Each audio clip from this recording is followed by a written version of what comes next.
Welcome to NBA Tip-Off Wednesday edition. It is Wednesday, August 12th. We are live as we are each and every weekday, Monday through Friday, 3 p.m. Eastern, noon Pacific on WagerTalk TV for NBA Tip-Off. And I'm joined by Tony Finn, Teddy Covers, and Rob Vino. And we were just chatting, guys, as we were coming on the air live here, how hot Rob Vino's been.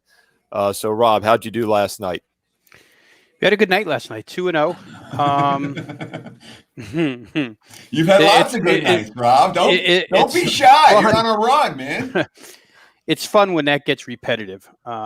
In fact, both of those games, guys, almost, the wins came almost simultaneously because one was a halftime play and the other was a full game play. Both totals where it's been especially good, Steve, throughout the NBA season. The numbers are what they are. They're huge. I think the totals run is 22-7, 76% last 29, but the entire NBA season has produced over 150% return on investment. So nice. I mean, it's a 60% season. Never mind a day, a week, a month. It's been really, really good, the NBA. So glad to be here. I think I got a little bit, maybe I was jealous of Ski being the NBA guy at WagerTalk, so I wanted to assert myself a little bit. I don't know, but it's been really good. Yeah, I was going to say, Rob, you stole my thunder because I had my third straight 2-0 sweep last night as well. So 6-0 the last 3 days for me in baseball and basketball. So maybe there's something with this show here where we're feeding off each other. I like it. And, there is something to that, by the way. We're trading off some great information every day, and I think it's probably helping all of our handicapping. Teddy Covers, what are your thoughts? I know you were 6-1 going in NBA run going into yesterday. Yeah, since I started doing the show, it's been real good. I don't know. I got no complaints. 10-2 across sports, 7-1 now in the NBA. Yesterday, the only play that I had was an easy one. The Spurs ended up being a right side, pretty well wire to wire. So I like winning. That's our job, is to win, and when you're doing your job, you feel better. You feel better about life. You feel better about yourself. And you certainly have plenty of energy to put the work in. So hopefully we'll be able to keep rolling. Tony's been rolling too. It's not just us. Yeah, I was going to say, Tony, I think there is something with trading information like this. I just did the NASCAR show live at 1 Eastern on Wednesday with Andy Lang and Rocky Atkinson. They went 12-2 combined last week, and they had one overlap pick. It was only like the third time all season they had the same pick on a matchup, and they went 12-2 combined. There is something with trading knowledge and kind of getting smarter as we do these shows, I think, Tony. I'll before I comment on that, I would like to say, I thought I just heard Teddy say, and believe it or not, Tony's on a roll too.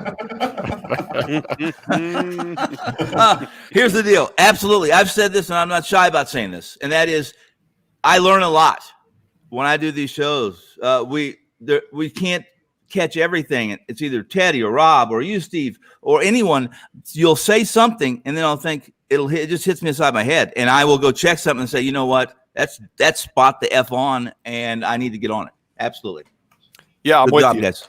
Yeah, that's one of the reasons I love trading thoughts with you guys each and every weekday here, Monday through Friday. The baseball show is great for that reason as well. First Pitch, of course, is on right before us Monday through Friday at 2 Eastern with Andrew McGinnis. Bonus episodes on the weekends. Tony and I will be on a lot of those Saturday and Sunday shows, and that's at noon Eastern, baseball on the weekends. But, of course, we're here 3 p.m. Eastern, noon Pacific, Monday through Friday with NBA Tip-Off. And, guys, there's a lot of uncertainty here the final 2 days, I guess, of the regular season. We touched on it yesterday. We were all able to find some winners here and there. I'm actually going to pass tonight on the NBA. I think I'm now 9-3 on the season of the NBA restart, but I'm going to take it easy tonight. Rob, I'll start with you. Let's look at we'll talk about what we have here in a little bit, but let's start with one of these early games. 4 p.m. Eastern here, Pacers Rockets. Rob, I'm seeing right now the Rockets as a 7-point favorite. You see anything in this one? I know there's a lot of uncertainty with these games today. Yeah, I really don't, Steve. Houston gets beaten up the other day. I will make one point here, which to me this is comical. But again, it's the Houston Rockets, so it's supposed to be comical with the Houston Rockets. Prior to last game, Mike D'Antoni went out of his way to tell us how hard they have focused on defense inside the bubble. Defense. And he went so far as to say that, man, I think these guys are having fun doing it. and then they go out and get destroyed. They give up 125 or whatever it was. And I mean, the counter to that, guys, and you'd be absolutely correct if you were to, jump in and say, but Rob, 125 allowed is good defense for the Rockets. And it probably is. They can win on nights allowing 125. But I don't know that I buy into any Rockets, just fundamentally looking at them and who they put on the floor. For them to play really good defense, it would have to be 5 small, extremely quick guys. And they don't have 5 extremely, like Russell Westbrook, quick guys. The little gnats are what make it hard for big guys on the other side. And Houston doesn't have that. So I don't think they'll ever be good defensively. I don't know how good they'll be here. Westbrook's out, Steve. I mean, just to go through the injuries here, Dan Wellhouse is going to be out. TJ Warren's out for the Indiana side, and Malcolm Brogdon now out for the Indiana side. So for me, this game's probably a complete pass. Could be a good in-game wager if we see something along those lines, at least from my perspective, but I don't like the game at all. Yeah, Teddy, I'm seeing the total around, was it 233 now? I think it opened as low as 229.5. Obviously, a lack of interest in these final few days could lead to some high-scoring games, but then again, offensive firepower sitting on the sidelines could hurt it a bit. How do you handicap this one, Teddy? So it's an interesting scenario where Russell Westbrook gets announced out and the total goes up. You know what I mean? Which is not what you normally think. At the same time, Harden's going to be going today, and it looks like Eric Gordon will be back in the lineup for Houston. I believe Gordon will be on a minutes restriction tonight, but he is expected to suit up. Houston on the second of back-to-backs. They were complete no-shows yesterday, as expected, against San Antonio. I'm not convinced that they are, for a team that's laying 7 points, I'm not convinced that the Houston mentally is into the game at a level that I want them to be for a team laying 7 points. And Indiana coming off a not so hot showing. I know Brogdon and Warren are out, though it looks like Oladipo and Turner are going to be in, which gives them a fighting chance in this point spread range. I certainly wouldn't want to lay it with Houston here. That said, I'm not involved in the game. Yeah, I mean, my gut reaction to all these games, when in doubt, always lean towards taking the points. I don't personally have anything in this one, but Tony, do you see an edge with either side or total with the Pacers Rockets here? I really don't. I'm not of the school of thought that these guys are all that crazy about some kind of crazy mad finish rush to get that fourth seed, et cetera, no home court advantage per se. It's neutral courts, but mostly at this point in time, if the top or the bottom 4 teams feel anything like I do, I'm not afraid of the top 4 teams. I'm not afraid of them at all. I'm just not on either side of the bracket, on the West and on the East. So I think this game's all about nothing for me, and that's what I'm on tonight in this game, nothing. Yeah, it's a good point. I mean, with the Bucks and the Lakers, looking very beatable here in recent games, as we've touched on, maybe these other teams are feeling a little more confident. And I've always said you see less upsets in 7-game NBA playoff series than any other sport, and that's because it's 7 games, so less randomness like a one-and-done NCAA tournament. And then baseball and hockey, you obviously have the goaltenders and the pitchers that can carry a team in a 7-game series. There's less scoring in those. But this could be the one year in which that doesn't apply. I mean, we could see some upsets in the playoffs. I don't think it would surprise anybody if we have some weird results with the bubble and the other situations. Teddy, I'll start with you. I mean, just looking ahead to the playoffs, do you think this year will be quite different than others because of the no home court? You don't get that extra home game as a higher seed? No. You think the cream's going to rise to the top as it normally does? I'm confident the cream is going to rise to the top. Interesting. I mean, look, in a normal 8 first-round series, the average, you'll see an upset maybe 1 to 2 teams. 1.5, I think, is the average of teams that'll pull off an upset in the first round. Yeah, I would put the over/under 1.5 this year. I'm not, now second round and beyond, it's it's often what teams stay healthy end up surviving and advancing. But for the first round, you expect to see a whole bunch of upsets. And let's forget 4 or 5. 3-6, 2-7, 1-8. 1. I put the over/under at 1 on that. And something also, guys, I this caught my eye yesterday when I'm looking at the standings here. They have the division clinches. I just realized, we've been talking about the seeding a week or two ago, at least I was. I forget they kind of do it differently in the NBA as far as the divisional winners get the top 3. And then do you all know, have you looked into if they're going to be reseeding, Tony? Have you seen anything on that where, if they're going to go by division winners and then reseed after that? They kind of do it screwy in the NBA to start with. Oh, after the tournament, the real tournament starts, the reseeding, et cetera, et cetera. I'm under the impression everything is the way it was supposed to be or would be had this campus or this bubble never existed. I might be wrong, but I think it's a great question I brought up because now I want to know. Rob, Rob, have you seen anything on that? Because, in the years past, how's the NBA done it? They do the first round, the top 3 division winners get the top 3 seeds, right? But then didn't they reseed after that, I think? It's always confused me. I don't worry too much about it because the matchups are what they are. I don't really care how they do it because I handicap what I'm given. But, it's something we need. That's another reason as far as what these teams have to play for. I'm not even sure they probably fully understand it, to be honest. I guarantee the players probably don't understand it. It's another one of those intricacies here. Where as you've said, Tony, I don't think these games matter much here the next couple of days unless you're one of those bottom feeders. And by the way, viewers, we joked about how bad the Memphis Grizzlies had been. They have officially fallen out of the 8th seed after last night. They're now 1-6 straight up in the bubble. They're now half a game behind the Portland Trailblazers, who have gone 5-2. The Phoenix Suns, who are now 7-0, are just a half a game out. And the Spurs, who we'd all written off, are now 5-2 and a half a game out as well. So really remarkable circumstance of events there. Rob, I'll throw the next game to you. We'll just kind of keep it moving here. We have 4 games this evening, so we have a little extra time on all of these, and then we'll kind of look at some big picture stuff. But the next one on the board at 6:30 Eastern is Raptors and Sixers. The Raptors have been as good as anybody. They continue to play hard. From what I've seen, they actually going to play more guys in this game than they sat against the Bucks when they went outright as a dog. Any interest in this one? We've got Raptors Sixers right now that goes in a few hours at 6:30 Eastern. Right now, the total has dropped from 223.5 to 222. The side has dropped from 8.5 down to 6. The Raptors right now is 6 points favored against the hell no 76ers. Well, the line drop obviously is because we're going to see Embiid and you're going to see Josh Richardson back again. So some Sixer money comes in. My first inclination here, Steve, was to go ahead and play this thing over the total. Toronto may rest a couple of forwards here, right? Anunoby may not go in this game. Serge Ibaka may not go. I still don't have answers on that. If anybody else has updates on it, let me know.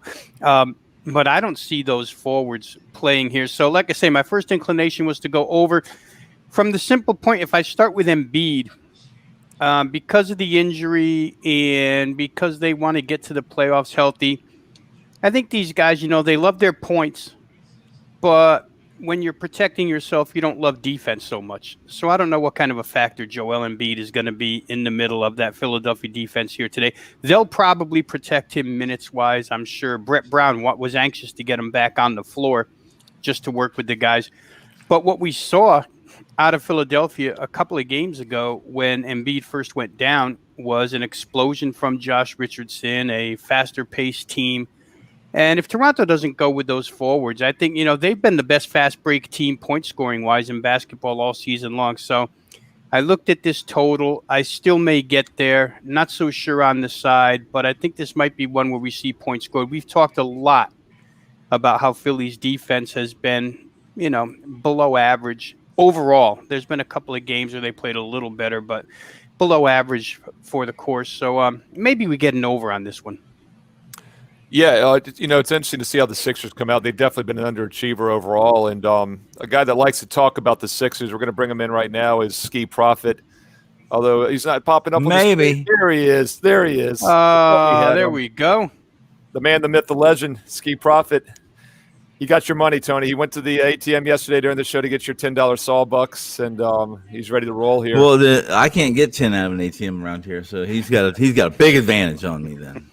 Ski, I'll throw you into the fire here with the Sixers game. We're talking about yeah, we can hear you. You good to go? I can hear you. I don't think he can hear us, Steve. The sports books have been slowing down his internet connection the last couple of days to provide less information here on NBA Tip-Off. So no live betting for Ski. One of my many NBA conspiracy theories that you guys know I love to have. Ski, I think we can hear. We'll see how this goes. If you get choppy, we'll drop you and you can chime back in. But we're talking about your Sixers here, the Raptors and Sixers game here. Any thoughts on this one? Not too much. The only thing I would think is Raptors have went under, I think, every game in the bubble, and you're missing quite a bit of offense from Philadelphia. So I would probably look for that game to go under.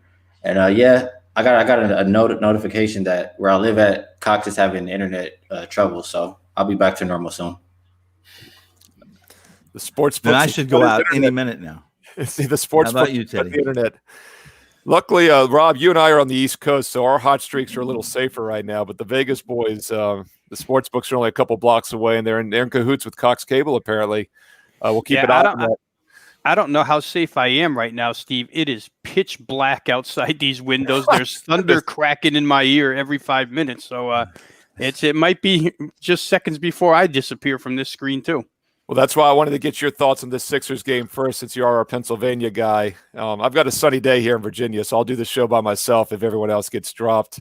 Although I have no NBA best bet tonight. It's the first time in a while. I'm on the 9-3 restart, but I'm passing. So Teddy, I'll throw it to you. I need some information on this game because I don't have much. So this is who's playing and who's not. We have Lowry and Van Vliet both upgraded to probable for Toronto. They sat the other day. But if you remember the Nick Nurse quote that I talked about after they had prior to the win over Milwaukee, where he's saying we've accomplished what we wanted to accomplish. We're going to work on other things and try different rotations down the stretch. That's a quote that literally precludes me from laying any price with Toronto tonight because the coach has said, I don't care about winning. We've accomplished what we wanted to accomplish. They won the other night against Milwaukee because their defense, even without the starting guards, was tremendous in that game. And that's an advantage the Raptors have over many other teams, including teams like Philadelphia. Toronto's playing playoff level defense right now. Yeah. Philadelphia is playing, Olay defense. Although for the Sixers, we have Embiid probable now, Horford probable, Harris probable. So they will be, yesterday they played without all the starters. Today, many of those starters will be returning. And, they fought the good fight yesterday. Raul Neto with a career high. But I'm not convinced. I don't want any part of Philadelphia. There's two teams I'm not betting right now, Philadelphia and Utah. And the Wizards are third. I've learned my lesson with them already. But Philadelphia and Utah moving into the postseason.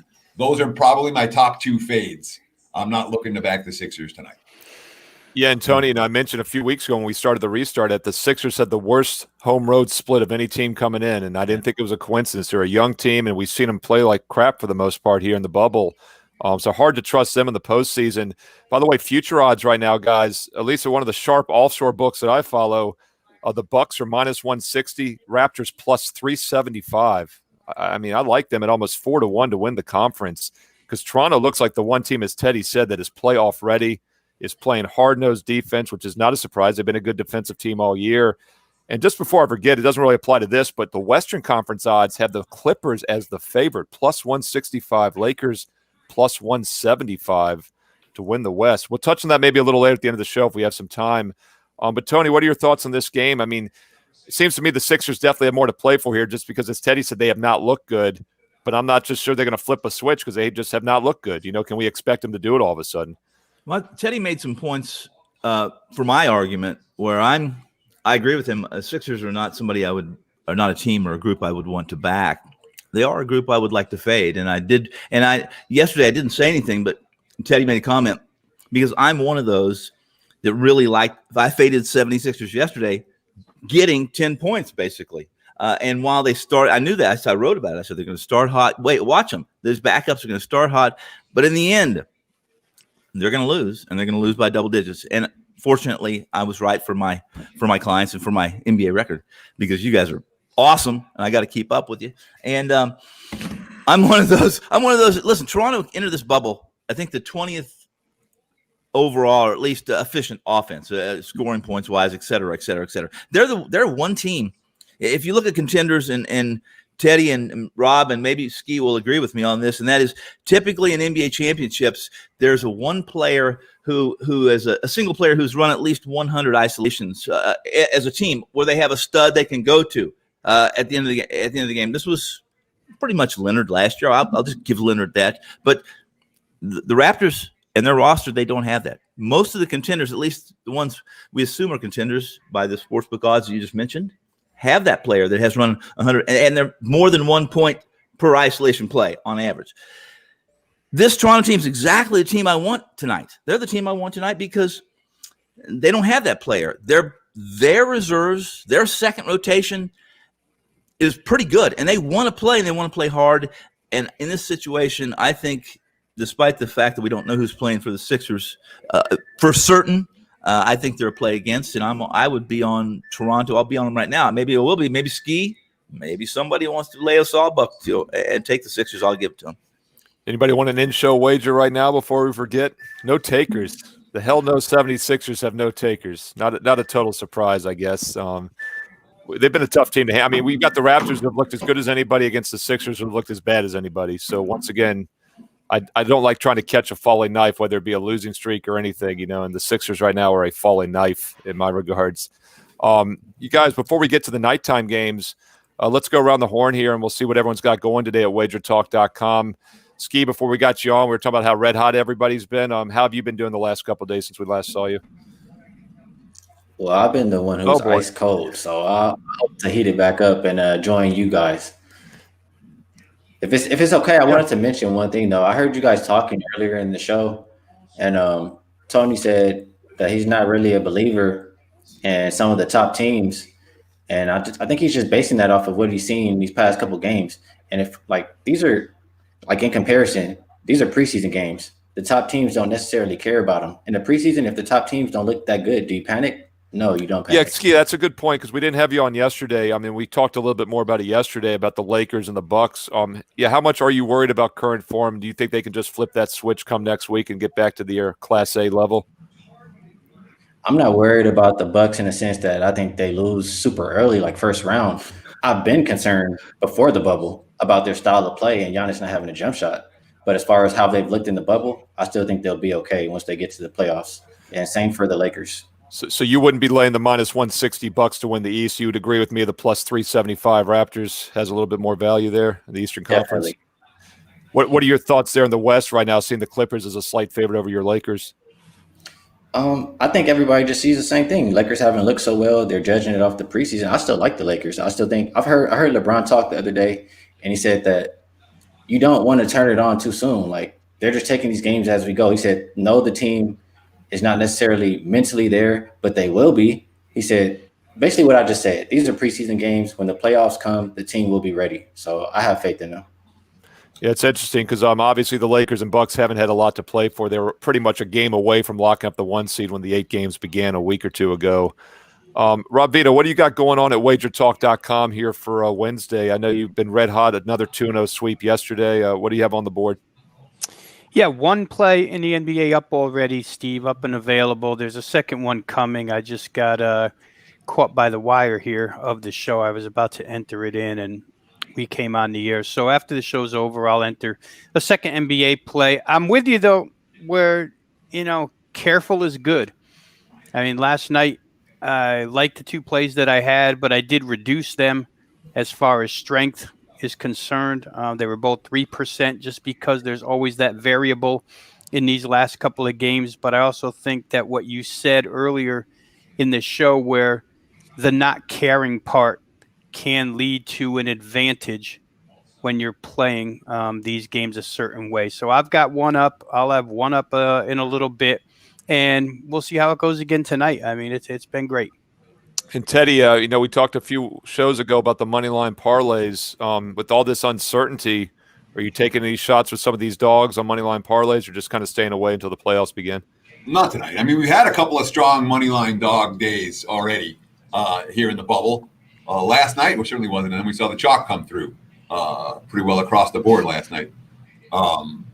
That said, look, I honestly think it's one of the sweet spots of the NBA season is games 70 through 80, even 65 through 80. March Madness is going on. The market's paying no attention whatsoever. Wherever a team's power rated on March 15th, they're going to be power rated the same place on April 5th. And that little sweet spot between game 70 and 80, I love it. Every year I love it. This year I loved it, even though it was in August. Now it's games 81 and 82. And it's like, if you find something, you're happy you found something. I did find something for today in the NBA. In one of the 2 games that we're about to talk about. So I'm in action this evening. But again, I'm happy to find one play right now.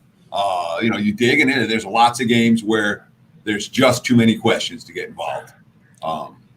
But I found one, and you can get it right now, obviously, at SportsMemo or WagerTalk.com. Yeah, and as I said earlier, I'm 9-3 restart here, but I'm going to pass in the NBA. But I do have a baseball best bet, and I want to mention it because it goes in about 30 minutes. It's the national TV game at 4 Eastern between the A's and Athletics, and I've got that at WagerTalk.com right now. So viewers who are watching us live right now on NBA Tip-Off, get on over there, get that daytime winner. 6-0 sweep for me the past 3 nights. I've also got a free play up there, and I know a lot of these guys put free plays up as well. Teddy and I were talking about that yesterday. A lot of good free information at both sportsmemo.com and wagertalk.com. You don't have to be a high roller to start building your bankroll. Free plays each and every day. My free plays have been red hot. I know Teddy and I kick ourselves sometimes when our free plays win, when the leans packages win, but it's also not a bad thing. It's probably 10 times more people get those free plays than the actual pay plays. Tony Fenn, you got anything strong going for Wager Talk today on Wednesday? I have a basketball and I have a baseball. Nothing that I would recommend you mortgage the house on. No, I don't have anything that strong. I never do. I would never admit it, even exactly. if I did. I'd say you never do, though. No, nor does anybody. In fact, we never have games of the year at WagerTalk.com, and that's one of the reasons I love the site, because it's solid handicappers only. But yeah, But Tony, so you got baseball you got baseball and basketball tonight, or for Wednesday? I do. Awesome. I have one basket, one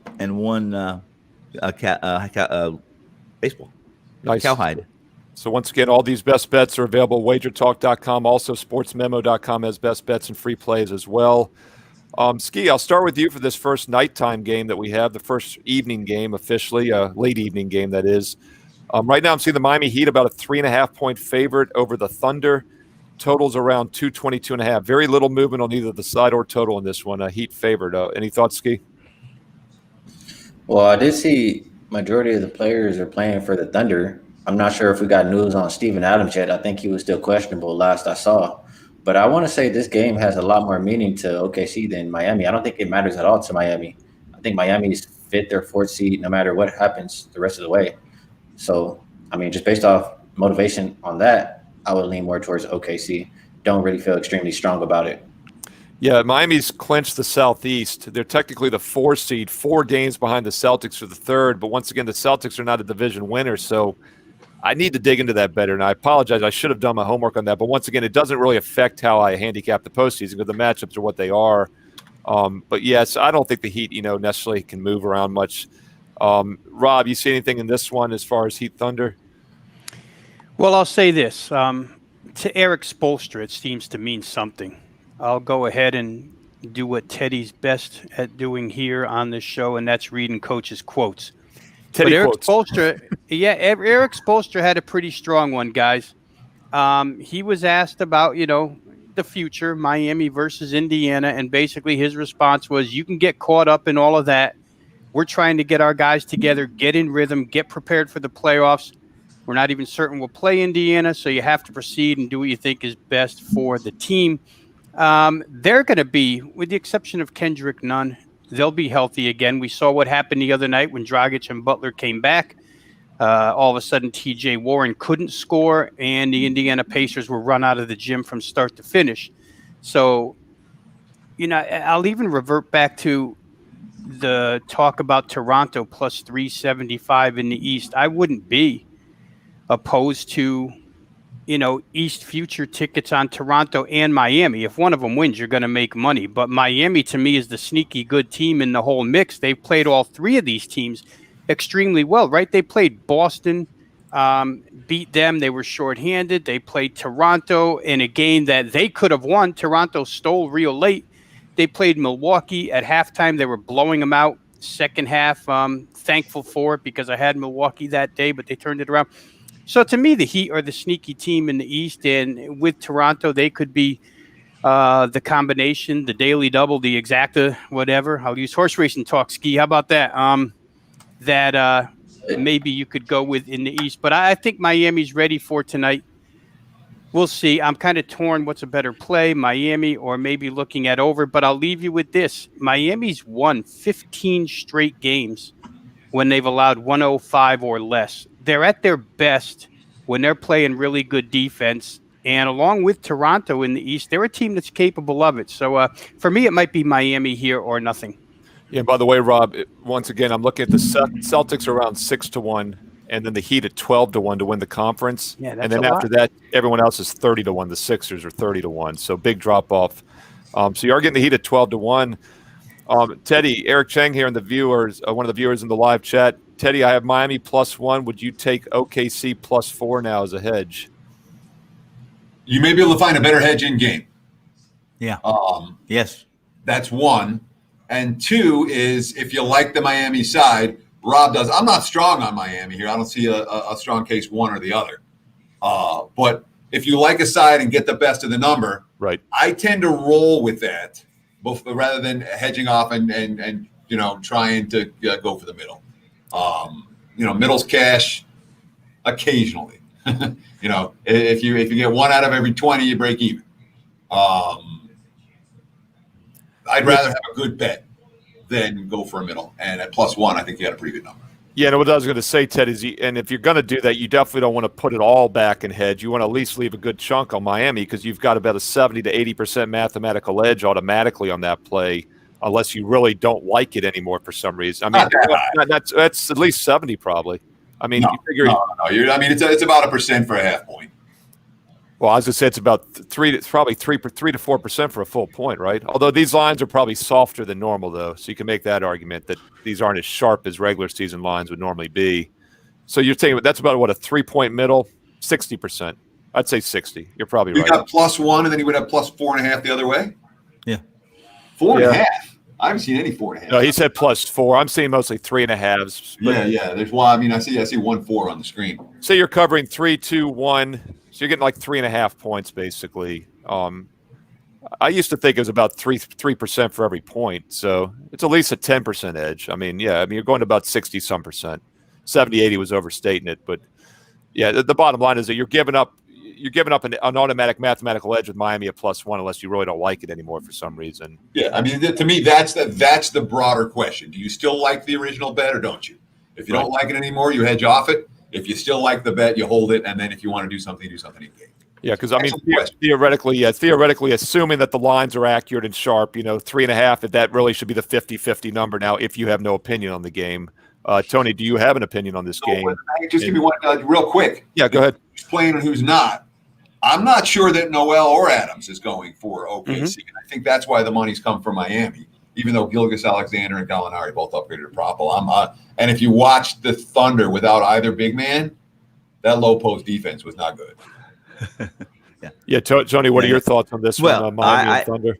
If I do have an opinion, because if you're like me and you're going to look at this game, and many won't, I look at this game as being, I'm just going to call it a regular season game, whether it be 81 or 82, whatever. But OKC has a problem protecting the rim. They have a serious problem protecting the rim. And, in fact, they not only have a problem protecting the rim, they have a problem scoring in the paint. Nobody scores less points in the paint than OKC. They're a guard-oriented team. And this is a good matchup for Miami. They have a big who I think if he plays and plays full minutes tonight or even half his minutes, schools Adams to a degree that's embarrassing, in my opinion, if everyone's going to play hard. And there's not too many guards that are their star player, supposedly Butler, that has a field goal, or at least efficiency field goal percentage that is worse. There's only one worse than Butler, EFG, in the league. And who would that be? Teddy knows who it is. It's Westbrook.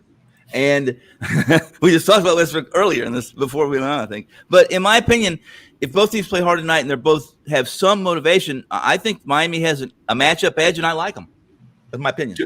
Just real quick, Steve, let me jump in. It is worth noting for both Miami and Indiana, they played in their last game.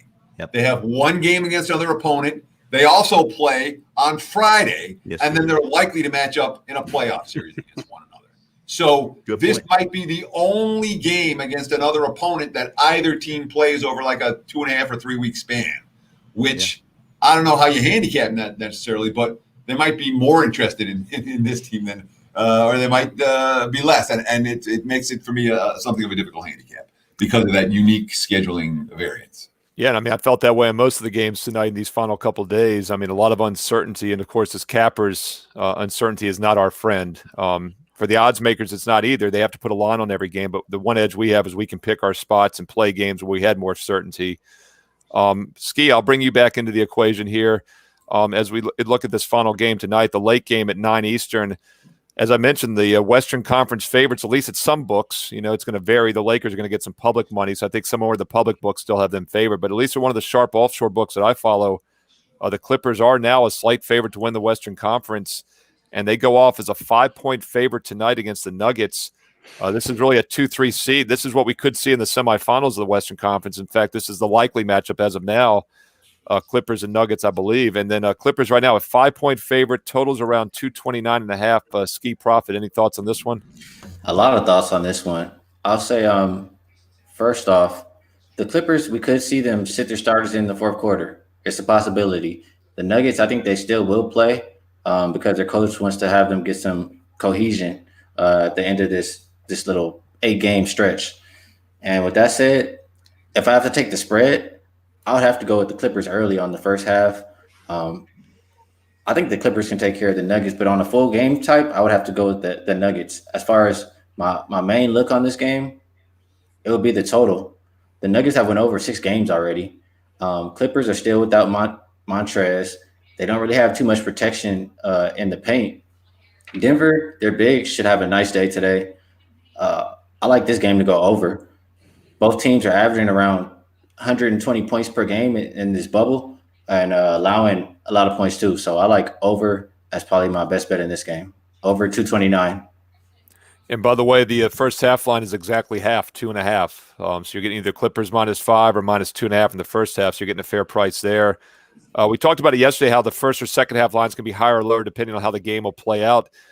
Full game is 229.5. The first half, though, is 116.5, which makes the second half just 112.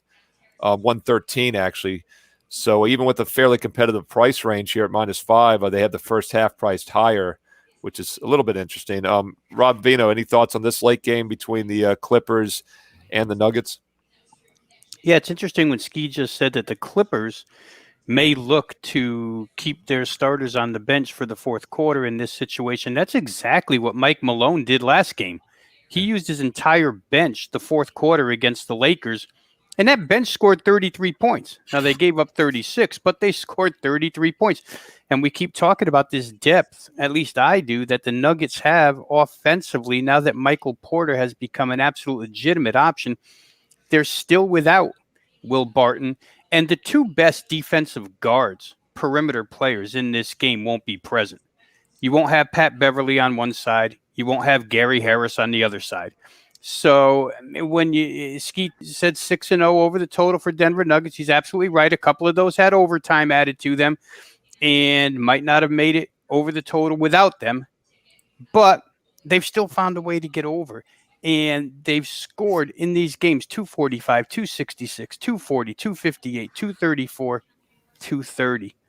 It's not that much different for the Clippers, guys. It's been an offensive fest, or at least a point-scoring fest both ways in Clipper games. I'm not sure that in this second-to-last game, the LA players are interested in the defensive end of the floor. I mean, Kawhi put up a lot of points in the last game. They can certainly do that with what they have on the floor. They're going to miss some players here, Montrezl Harrell, Landry Shamet, and Pat Beverly, but still, what they have remaining, like Denver, is points capable.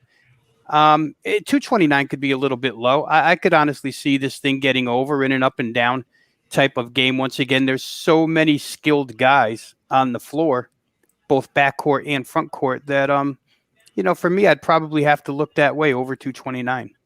Yeah, and Teddy, Rob brought up a good point about Denver maybe sitting guys in the fourth quarter. I think that's why we do see a higher first half line here, even though it should be a competitive game. We could have some fouling down the stretch. What are your thoughts on the side or total on this late one between the Clippers and Nuggets? So I'm involved with a wager on the site. You can get that pick right now, again, at SportsMemo or at WagerTalk.com. So I'm going to talk about the total here a little bit. And it's definitely worth noting, not only has every Nuggets game in the bubble gone over the total, they've all gone over the total by double-digit margins. Now, one of them only went over because of the overtime. But I believe all the other there was 2 OT games, and the other one over in regulation. So they haven't just been going over; they've been flying over the total. That said, they shot 58% from the floor in the last game, hit 13 of 23 from the free throw line, was 86%? No, 78% from the charity stripe, and they lost the game. There's definitely it feels like Malone is concerned about their defense a little bit. Here's a quote from Doc Rivers talking about their defense. I think we've been inconsistent. We've had a lot of guys in and out. Obviously, it's not the way you would plan heading into the playoffs, but it is what it is. We have to make the best of it. We're hoping by playoffs time we can get our entire roster in the same state because it would be nice. Hopefully, we can find some kind of rhythm right now because we've been very inconsistent. It seems to me like both coaches are interested in defense more than offense tonight, which would make me a little bit reluctant to get involved on the over here, despite the over trend for both of these squads. Yeah, and this one's held pretty steady. I mean, it opened 230. It's actually dropped a little bit down to 229.5, even now 229 in some spots. So a little bit of move towards the under. Tony Finn, any thoughts here on this nightcap between the Clippers and Nuggets right now? Clippers -5, total around 229, 229.5. I kind of like this game. It's funny. I don't like the end of an NBA regular season very often, but I kind of like this card today, and I have one release. But in this game, I wish that the quote that Leonard made, that Doc Rivers would have made, and that was that Leonard, he believes wholeheartedly, he says, listen, guys, all this stuff about this and that, it's the healthiest team wins NBA championships. He said, and I believe the healthiest team. He goes, so what's this telling me? If Leonard's in charge tonight, the Clippers aren't going to play big minutes with their guys. They haven't had Beverly. They finally got good news that they're big, one of their bigs, and one of the best pick and rolls, I think, in the NBA, which is the sixth man of the year in Harrell. Harrell's back. He's out of quarantine. He might play Friday. And if that's the case, maybe it just juices Rivers to say, Doc, to say, you know what, guys, take the night off, bring the beers to the bench. We'll let the second unit play. But I'm not convinced of that. I'm not. I also believe Denver, Malone. He's been quoting, I want to play better defense for two effing years. I wish they did. Here's my deal. Denver's deep. They're getting great play from Porter. They're getting played right now in this bubble while they haven't been very efficient defensively and they haven't been efficient in the win-loss column. They're getting production deep into their bench. It's a really interesting game, guys. I know that it's a bad time to be pimping. I like to see both second units, but both of these teams are two of the deepest teams in the West, in my opinion. So I have an opinion on this game. I know Teddy said he has one. I have an opinion, and if I'm out there, I would take Denver in the points in this game. I really, really would, but that's just me. I like it. And that line's currently +5 pretty much across the board. We got a couple minutes left, guys, so we'll get to our in-show wagers update. The Milwaukee Bucks, the hell yes Milwaukee Bucks, won by double digits and covered against the Wizards. And now normally that would not be a surprise statement, but we thought that was maybe a spot where the Wizards could pull the upset as a 6.5-point dog. Giannis got announced as in, and that was the end of that. Yeah, exactly. And Giannis was in. I'm like, oh, well, I was like, the Wizards will win tonight. No, they won't. So Teddy, what I'm seeing right now is it's the early game tomorrow. So, in fact, we got 2 early games tomorrow, and we won't have time before the show starts tomorrow. We'll be back, of course, Thursday, 3 p.m. Eastern live, as we are every weekday. There are 2 early games tomorrow. One of them is, of course, the Wizards and Celtics. I'm seeing an early line, Celtics -11. So, Tony, you have a good hedge opportunity there for your in-show wager against Teddy, I would think. I'm willing to let Teddy buy out of this damn thing right now. What do we? First off, I should know these things. What did we wager? I can't remember what we even. Well, how much? It's all been 10 or 20 for the most part, I think. I wanted to wager 20 or 30 or 50 Sawbucks, but I don't think he agreed to that. And he wouldn't even give me any damn odds. I said, "Well, what are you going to give me?" Well, it's so effing generous of you, Teddy. I got to win 8. I got to win 5 straight. All you have to do is win 1, and I get even money. I'm telling you right now, the 11's a bad number. That's a bad number. It's a big number.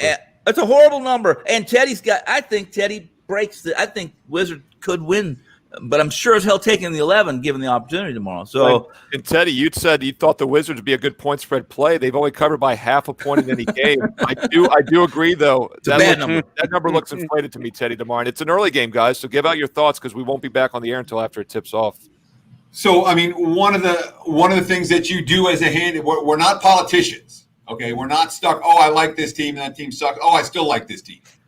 All right, oh, you're a flip flopper. And as a handicapper, you better be a flip flopper. Yeah. Okay? When you said, I'm like, okay, I thought the Wizards were of value. I watched 2 games. The Wizards are not going to be value. Okay, opinion changed. And deservedly so. And I haven't lost any money with the Wizards like the Mets. I lost one time this year with the Mets. I'm like, I'm not losing with the Mets anymore. You're allowed to change opinions, and you're supposed to change opinions based on the facts at hand. So I was wrong about the Wizards. I'm sure I'll be wrong about lots of other things if you watch this show long enough. Hopefully I'll be right about more than I'm wrong. And hopefully the Wizards will steal that game tomorrow morning. He didn't answer the question, but that's all right. No, I haven't done any work on the game. I'm not going to talk about a game I haven't done any I know work. you're not. No, but Teddy, you bring up a great point, and you mentioned this yesterday. When you have something kind of handicapped and it doesn't play out anywhere close to the way you thought it should, it's buyer beware, and it's a real red flag for me as well as a handicapper. And I love that. Good handicappers, I love it so much I'm putting it back up there. Good handicappers are flip-floppers. That's a great quote. That's one of our better quotes for this. And good handicappers are not politicians. I like that one as well. Rob, we got about 30 seconds left for each of you, so I'll throw it to you and Ski real quick. Do you all see anything on these 2 early games tomorrow? Wizards at Celtics, Wizards +11. No line right now in Sacramento Lakers. If you got nothing, that's fine. Just thought I'd throw them out real quick. Yeah, I mean, the only thing I have here is that the difference between the handicappers and the politicians, Teddy just did it. He admitted he was wrong, and he's going to readjust. A politician flip-flops and just goes right through what they were wrong about. They could care less that they were wrong. So good job, Teddy. Say you're wrong. Get on the right course. He's damn. He's gonna. The Wizards gonna win now tomorrow. He's done all this crap and they're winning. I was just gonna say he's technically not wrong yet. When we get on in Showtime tomorrow, this game will actually have gone final. So we will have a graded in-show wager by game time for us tomorrow. Ski, I'll leave it with you here. The last 15, 20 seconds here on the Lakers tomorrow against Sacramento. I'd said yesterday that if I was the coach of the Bucks or the Lakers, my kind of dress rehearsal motivation game would be this final one to go into the playoffs with some momentum. Do you think the Lakers have any interest in doing that? There's no line yet, so I guess we don't know for sure. I would think so, but I would more consider it if you're looking at it that way. I would think just the first half. They don't need the whole game. They just need to come out, get some good rhythm in that first half, and then whatever happens after that can happen.